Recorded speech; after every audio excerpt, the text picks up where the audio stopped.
And greetings and salutations, ladies and gentlemen. It is a great pleasure of mine to allow me to welcome you just one more time to a stories written by a current prisoner live from another California state prison, Pelican Bay, the notorious Pelican Bay.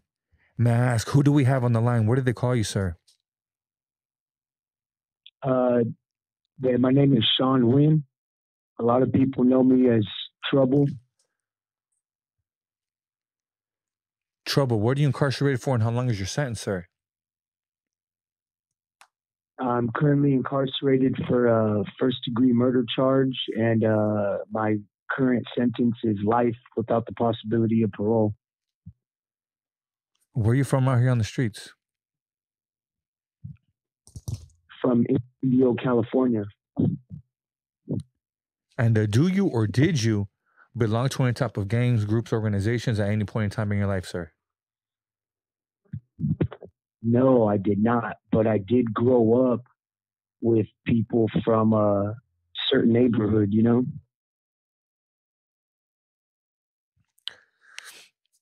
You know, I want to go ahead and start off by saying thank you so much, sir. You know, thank you for allowing me to be able to share your story, Shawn. You know, it is an open platform, bro. This is your video, so please feel free and feel comfortable to be able to speak about whatever you like. You know, this is your video. The only thing that will edit out is cuss words. So just know that, okay? Okay. Yep. Growing up, my parents struggled, you know, both of them with addiction. You know, my mom was a bad alcoholic when I was a kid.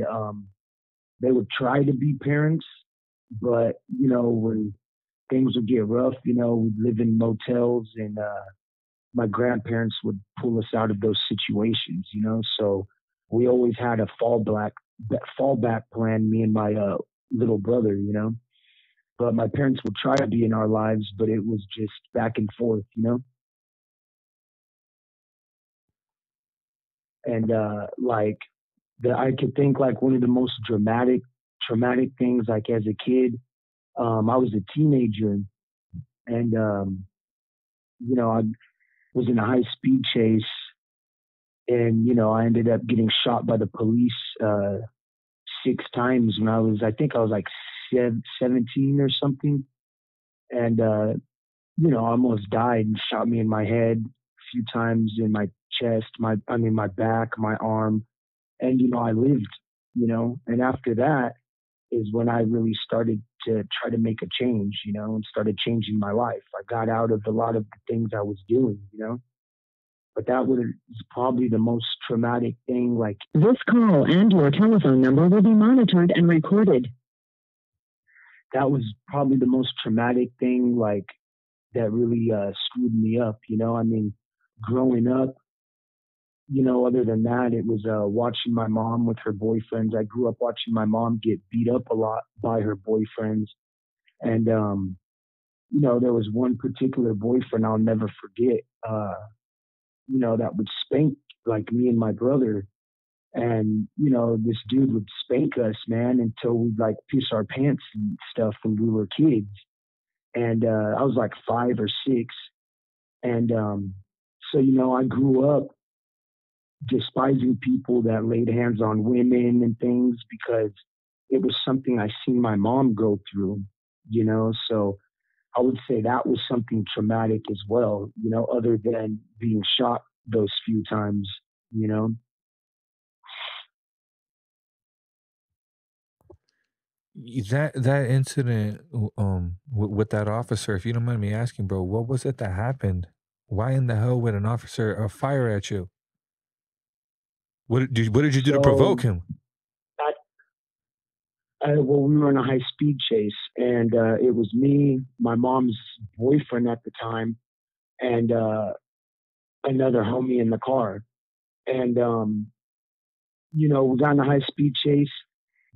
When we ran out of gas in the city of Industry in LA off the 60 freeway, they started shooting. They said that my mom's boyfriend shot first, but from what I remember is they shot first. It was never went further than that. You know what I mean? But they say my mom's boyfriend shot at them first.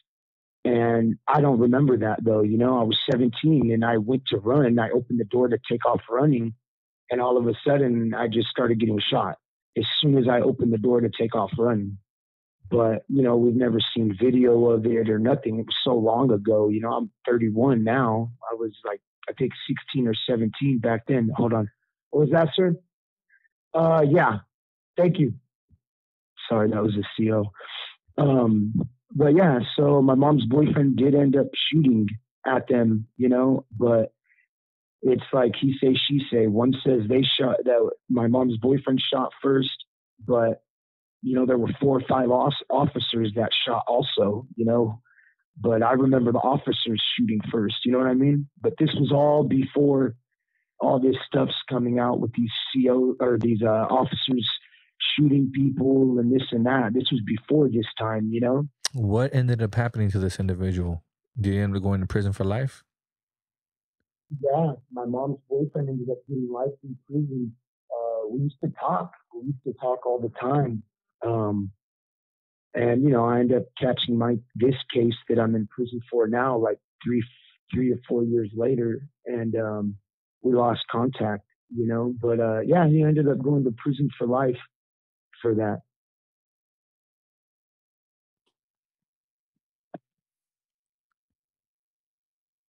So, so talk to me, man. I'm sure this unfortunate incident must have changed you drastically. Mentally, emotionally, probably even made you paranoid. Oh, most definitely, and that was the changing point in my life to where I mean, it didn't happen overnight, man, because it was the most weirdest thing. Because so I was under arrest, of course, in the hospital after this for a couple of days, and then you know some attorneys came through my aunt and my grandparents. I was so out of it at the time because I was shot in the head, and they end up letting me go with, I believe, the other dude. No, the driver ended up getting, I think, like 2 or 3 years, and I was in the back seat. So I ended up going home and recovering at home. And it was so weird, man. I went through this like real bad depression.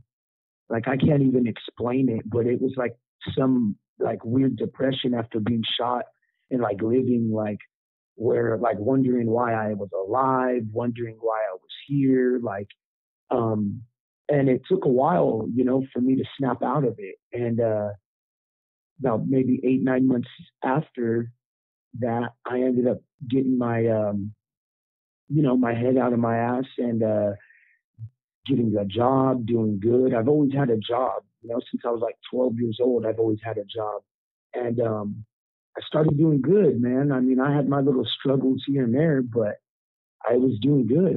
You know what I mean, had my own truck, had 2 jobs, everything was smooth. It it helped me realize how precious this life is that we live. And how quick it could be gone. But the thing was I still took it for granted because I would still slip and fall. You know what I mean? Even though I was telling myself, "Boy, you're doing good. You're not running around with the homies as much. You're not messing with drugs as much." But I still was, But it did change me for the better in the aspect of me appreciating things a little more, But You have 60 seconds remaining. I guess it still wasn't enough. This call and your telephone number will be monitored and recorded. Because here I am, today. It's going to cut us off right now, so I'll call you back. Just give me 1 second, all right? Okay, I'll be right here. How old were you when you caught your case? I was 21. I was 21. July 1st, 2014. July 1st, 2014. Would you be able to tell me, man, in these last few weeks before this unfortunate day, man, what is going on in your life? What was the set of events that triggered this unfortunate incident, man? How the hell did your whole world turn upside down? So, all right, it was it was just a spiral, man. Like I said, I was doing really good. You know, at the time I had my son on the way with my second baby mom, and you know, at the time, you know, I was in love with this chick, man. Loved her to death, faithful, loyal, never, you know, yeah, I was hard to deal with in the aspect of, you know, I still hung out with my homeboys. You know, I dabbled with drugs once in a while, but like I wasn't the type that I'm gonna run the streets and leave my baby mama at home. You know what I'm saying? Like I wasn't the best father, but I tried. I always worked. I end up finding out, you know, year and a half after the fact, later, that my little brother was sleeping with my baby mom behind my back, man. And, you know, few times, whatever. It don't matter. The point is the two people that I trusted the most in the world at that time had screwed me over. And when I found out, dude, I never recuperated from that. It took me a while to snap out of it. I've barely snapped out of that happened maybe a handful of years ago. But around this time, before this case happened, you know, so we had broke up when I had found out because everything changed. You know, I was an asshole, you know, calling her names, all this stuff. Well, let's fast forward a little. My dad dies, uh, you know, and now I've just hit rock bottom. Um, you know, we end up getting back together, but the table had turned now, you know. I'm She's trying to be faithful, be loyal, but now I'm cheating on her all the time. You know, I'm screwing everybody at my job. You know, I'm leaving, and it's just I met this chick, man, and I got plugged in with her brother, and it just so happened her brother knew some of my homeboys from the neighborhood that I used to hang out with, right? And so I started getting high. Well, fast forward a little bit, I leave with this chick one night and we fool around. You know, I'm scared to go home because I know my baby mom's gonna flip. She's 6 months pregnant. And This call and your telephone number will be monitored and recorded.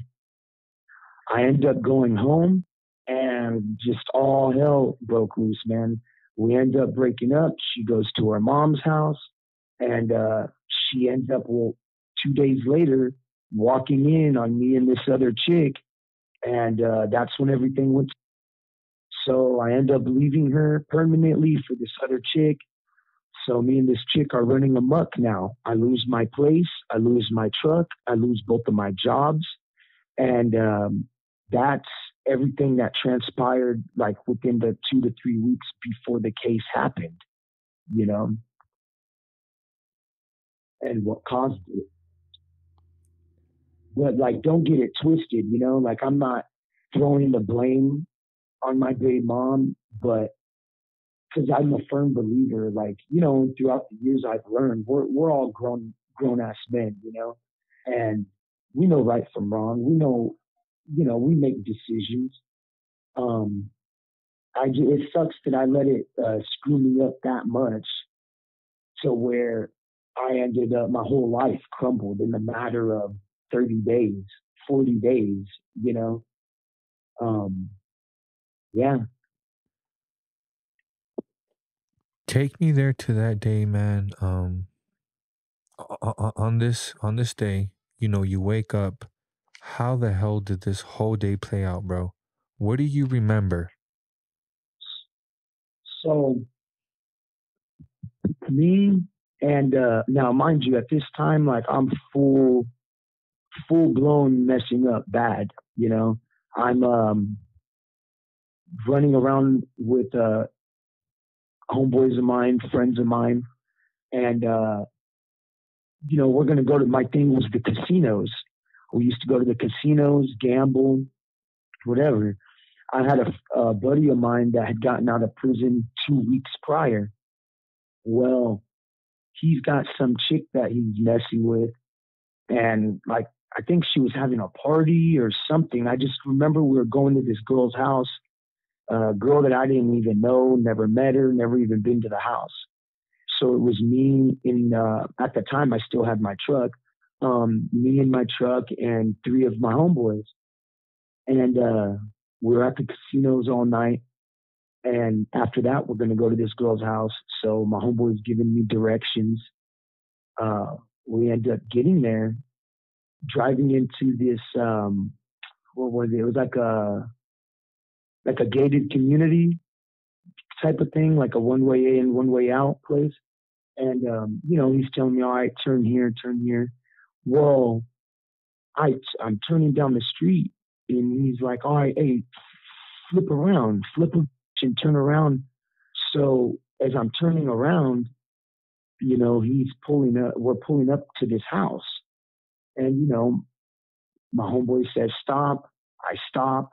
I'm thinking we're at the house, and yeah, it ends up my homeboy jumps out the truck, starts letting off at some car that's parked down the street, and I'm not gonna leave my homeboy. So he jumps back in my truck and I speed off. That's exactly how it went.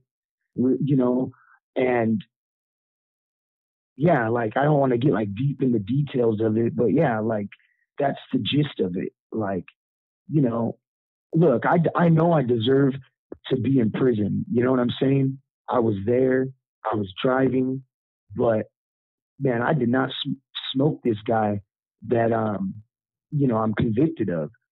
But that's what they got me convicted of is being the trigger man. Um, but yeah, we were just having a good time that night, man. The casino's gonna go party, and it ended up transpiring into what it transpired into. I don't know. I mean, my homeboy thought he recognized somebody, and the most cold thing about this all, Anthony, is this guy was an innocent guy, dude. He wasn't even like gang related or nothing. We find out eventually through trial and all that stuff. Some innocent guy, man. Some family that lost like their loved one for nothing, and drugs, man. My homeboy was tripping, thinking he recognized somebody. And it wasn't even the person I guess he thought it was, you know? And he was a gang member, your associate? My homeboy, yeah, my homeboy was. I ran around with a certain, a certain neighborhood, but I was never part of part of the neighborhood. I never got jumped in, never, you know what I'm saying? But they painted that picture in trial. These DAs are good, man. They painted that picture as if I were, you know what I'm saying? And I mean, yeah, they ended up sticking it to me, man. So you're in the vehicle, you see your partner, let off real quick. He gets back in the vehicle. What is the conversation? What are you guys talking about? Where do you go? And what happens? Dude, okay, so I end up, adrenaline's going. So I end up flooring it. And I never been in this damn gated community place or whatever. I remember specifically, I take a left and they're yelling at me like, "What are you doing? It's a dead end. It's a dead end." So I'm like, "Oh," I reverse, turn around, speed off, and it's just dead quiet. Like you could hear a damn pin drop. It was so quiet. And it's like, end up going, dropping everybody off, and we just go home. Like just dead quiet. In a car, no music, no nothing. It's just quiet as hell. No words were said, nothing until, the next day, whatever, when we're talking and all that stuff.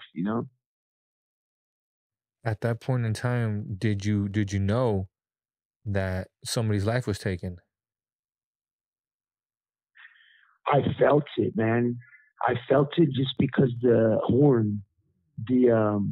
the horn on the car was was just on, so like I felt it, but nobody knew until the next day. You know what I mean? And of course, the next day I'm asking like, hey, what the hell was that? Like, what was all that about? You know? But yeah, When did you it's first find out? it's a trip, man. Um, the next day, How did you the find next out? day, like look it up. It was all over the news. So, as it goes on, you know, as it continues, you know, they got bolos out, they're looking for things, whatever. Ends up coming to the point everybody's getting arrested. I get arrested, and one thing I don't do is lie. I end up finding out my homeboy that ended up, doing this. He's got his brother trying to tell the detectives and stuff that it was me, which of course that's your brother.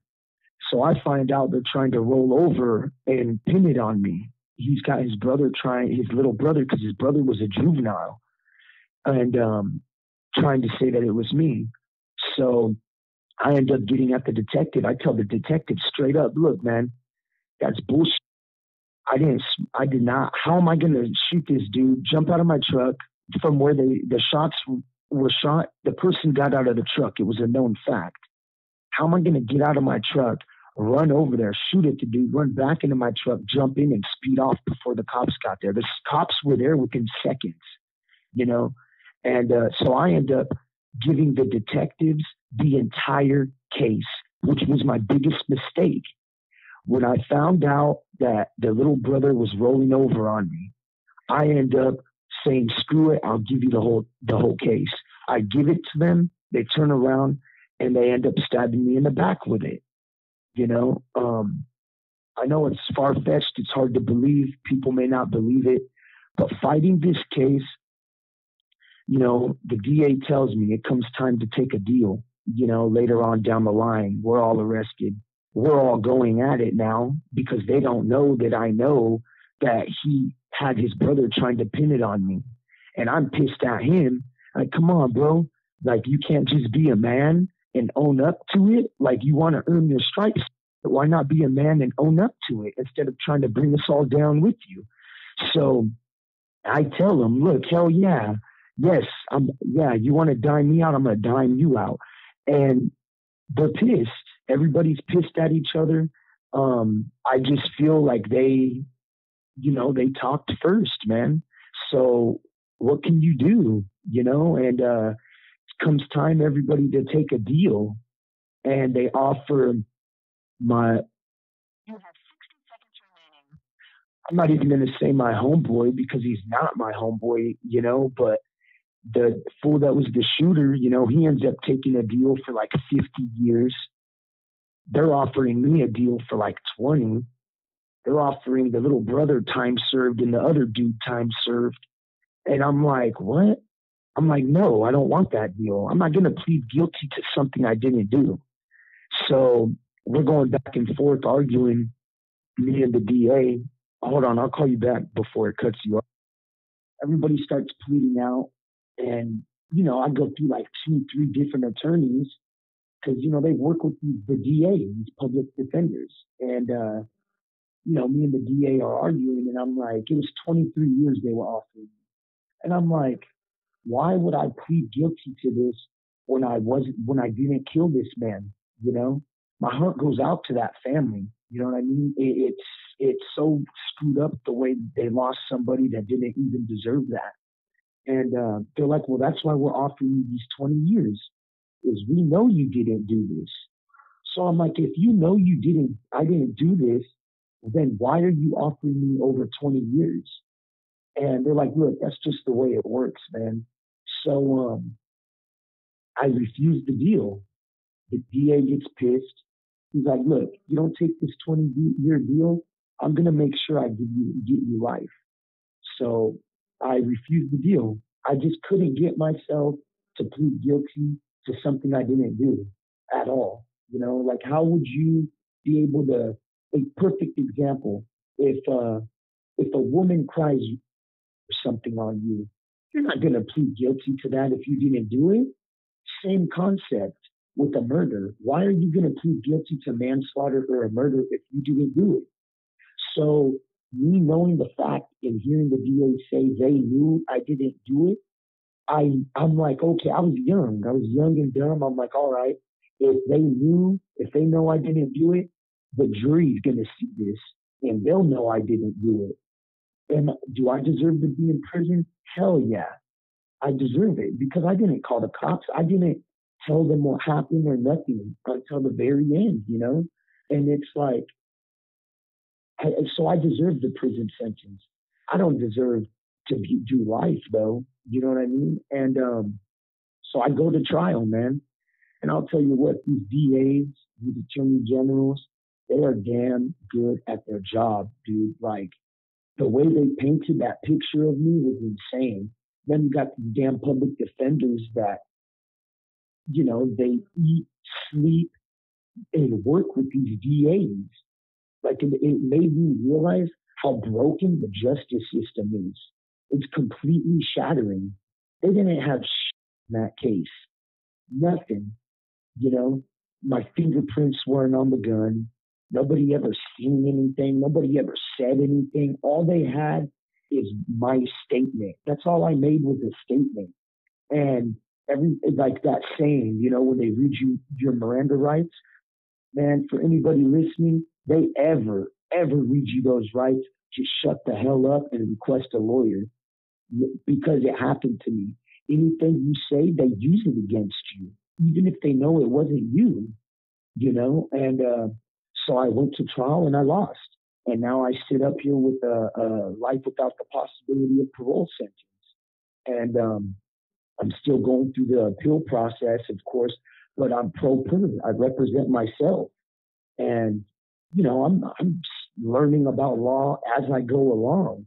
And, you know, I'm going against these dudes and these little rich kid, right, white, black, Mexican people that have studied their whole life to become DAs and attorneys. And I'm going against them to try to fight for my freedom for some crap I didn't even do, you know, and it's an uphill battle, man. And that's the way they screw us in this justice system in America. This whole jury trial and 12 peers, dude. You get dig into my case, I could show you some of the most craziest stuff you've ever seen. We end up filing a mistrial in jury because I got jurors um, dropping kites on each other, saying that one's being biased towards me and prejudicial. I got another one going home and looking up the meaning of some of my tattoos on the internet, and everything's on record. It's all in my trial transcripts. So I know this is something that's going to get me this new trial. I want to get this new trial just so that I can go to trial again and represent myself. Hopefully, I can have a co-counsel and somebody that knows what they're doing to help me because me taking a deal is something I never want to do. I want to get this new trial to prove my innocence. You know, if I get convicted of, you know, aiding and abetting or accessory, I deserve that. You know, for sure. But what I don't deserve is to be, uh, you know, labeled as this man that shot an innocent person and killed an innocent person when it wasn't me, you know. And karma's a bitch, man, because the shooter that did this got killed in prison in 2019. You know what I mean? And it's crazy the way karma comes around, you know. But yeah, it's just a crazy little battle with this justice system and the way it is, you know. But nobody sees it. You know, society don't see the way it really is. They see what they want. They show you what they want you to see. You know, and it's just not the way it is at all. Did you ever come to find out why your ex homeboy was murdered in prison? This call and your telephone number will be monitored and recorded. Did you ever come to find out why your homeboy was murdered in prison? You receiving this life sentence, how has it impacted you? It's impacted me in like a few ways. You know, you realize, man, all that driving around with the homies, kicking it with the homies, doing this and that with the homies, man, don't none of those homies give a shit about you at the end of the day. They're gonna try to roll over on you. They're gonna try to pin it on you. All this loyalty and all this stuff that they preach to you when you're running around with them is for the birds, man, because it don't exist. Getting this life sentence, I've learned multiple things, dude. The key to life is family, man. You build that life with your family and you just realize how precious it is. You realize how precious life is. And once it's taken away from you, it's too late. What are you going to do? You know, for a long time, I gave up. I gave up for quite a few years, man, on even trying to get out of here. But I stayed working on my appeal. And it's like the things that have happened in prison, it's, you never want to give up, dude. You don't ever want to give up because once you give up and you lose hope, you're screwed. And I finally, this last year, I found that hope. I found that faith again to keep trying. But it's changed me in a lot of ways, man. Like, you just realize the way you're taught when you're younger by your homeboys. I don't know if your people are gang related that listen. Trust me, man. Somebody that's walked down that line, it's not true. None of them are gonna ride with you at the end of the day. The people gonna ride with you at the end of the day are your family, your loved ones, and your kids. You know, my son is gonna be 10. He was born 2 months after I got arrested. He's known me his whole life in prison. My daughter, I've raised my daughter up until she was 6 or 5. She didn't meet her mom until she was 8 years old, you know, and all I did was screw my son and my daughter's life up and chances up at growing up with a father, and it's just made me realize what I threw away. You would have thought I would have realized all this after I got shot, but it took me catching this life sentence to realize what life is really about. And it's so short, man. I've seen so many good homies of mine get killed in prison. It's ridiculous. And it just makes you realize how quick you could be gone. And it's like, you want to enjoy this time that you have on this earth. You want to enjoy this time with your family and your loved ones. You don't want to be sitting in a cell the size of your bathroom 24 hours a day, reflecting and thinking about what could have been, what should have been, and what if this. You know what I mean? And but yeah, it's changed me in the way of just, I've grown up, man. I've grown up and I became a man in prison. And it's sad to say, you're 20 years old thinking you're a man and you know what you're doing. You're still an immature little kid. And that's what I've realized. When I was running around, I was still immature, man. Running around out there at 20 years old thinking I was a grown ass man. Like, I talk to my daughter like almost on a daily basis. And she knows if I was out there, everything would be different. Everything. When you're out there screwing up, running amok, like, or putting other things before your family, you're not thinking in the moment long term. Like, but it has. Like, the two biggest things that eat at me is my son and my daughter. I've taken away. My daughter is 15 now. She's gone through 10 years of her life without me. My son's gone through his whole life without me. My son doesn't even know what it feels like to have his dad around.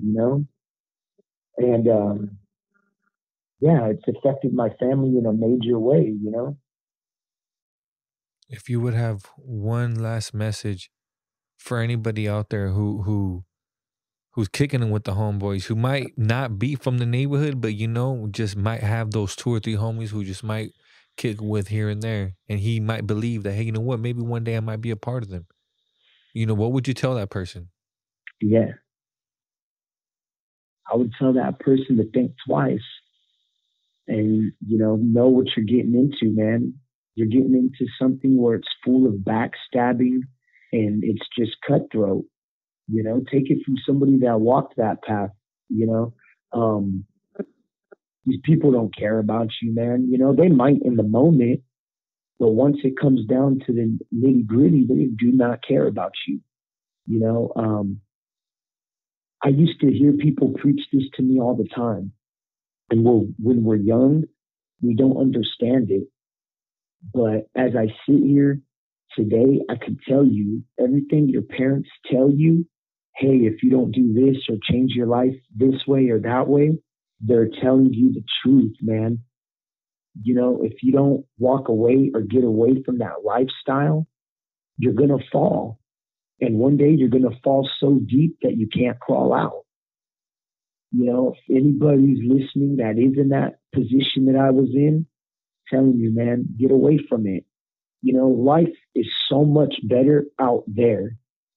You know, getting that 9 to 5 job, being with your kids at home, having your old lady with you. That's the life. Living in a cell as big as your bathroom for the rest of your life, that is not the life you want. This isn't a life I wouldn't wish on my worst enemy. You know, um, that would be the message I'd have to give people, you know, and just know you think you go to trial and it's fair, it's not. It's rigged for you to lose. Take it from somebody that's convicted for a crime they didn't even do. That's the message I give anybody that's listening. You know, Shawn, I want to go ahead and say thank you. Thank you for allowing me to be able to share your story. It's an unfortunate story and unfortunate circumstances behind it. And I hope one day you do get to be reunited with your kids and get to see the streets again and get a second chance at life, sir. Yeah, I appreciate you too, Anthony. You have a good one, man, and I appreciate the opportunity. Most definitely, sir.